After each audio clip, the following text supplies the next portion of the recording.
Welcome again to First Utility Super League wrap-up with George Riley on a magic weekend. And how good was Saturday? Arguably the best day of Magic Rugby League since the concept started. And it began with this: Catalan Dragons and London Broncos toe-to-toe. Elliot Whitehead there for the Dragons, who won this by 2. And how key was this misconversion from Drinkwater, bang in front. No wins now in 13. Widnes and Salford wasn't bad either. Rangi Chase with this individual score. Salford led on numerous occasions, but they couldn't see it out.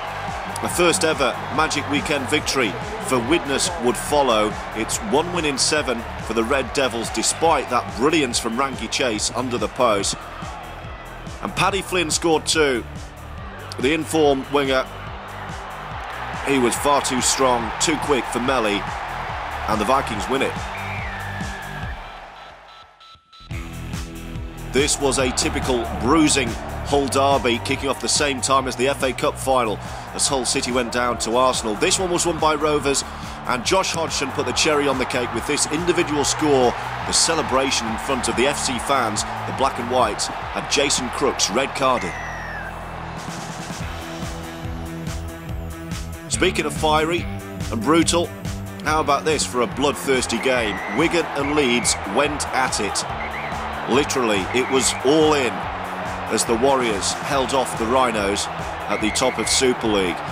This saw sin binnings and a bit of claret as well for Ryan Bailey, John Bateman, Michael McAlorum took 10 as well. That's Bateman and Bailey. Have a look at the blood on Bailey when he gets up.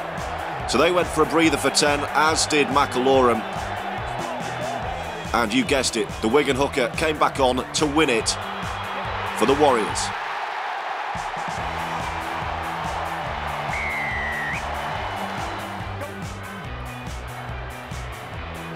It could have been different though. That from Joel Moon right at the death would have given Leeds the win. They went to the video screen, looked okay on first viewing, but a little knock on from Joel Moon into Manfredi before he grounded. Leeds were denied.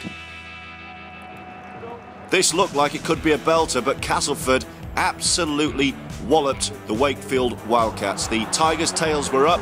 How about this for a score? Sneed to Shenton, Sneed again, then the step. They were too sharp. They ran in 50, and an end of a 2-game Tigers losing run. He had a good game, did Sneed. This one of 2 tries, pick of the bunch. Kirk Dixon involved as well. The Wildcats didn't have the pace to get back. Shenton with the wherewithal to give it back to Sneed. Castleford far too good. As were Huddersfield against the Bradford Bulls. The Bulls started really well, but in the end, they were on the wrong end of a hiding as well. Danny Brough sparkled once again. It was his break. And he had the peace of mind as well to use the support when it came. Luke Robinson, the beneficiary, he stepped off the right and went in. It was a big win this for Huddersfield. 5 wins in a row now, 8 tries to the Giants. With Leeds' defeat, St Helens could have gone top, but they were blown away by the Warrington Wolves. Big try from the big fella, Chris Hill, with the speed, the step and the power. Nothing went St Helens' way, as that showed. One attack, Joel Monaghan says, thank you very much.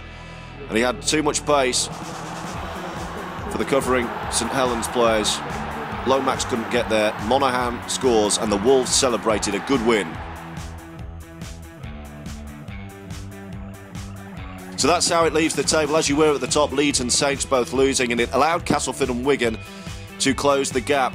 They're 3 points off the pace now, level on 18 at the wrong end. More problems for London and for Bradford and for Wakefield.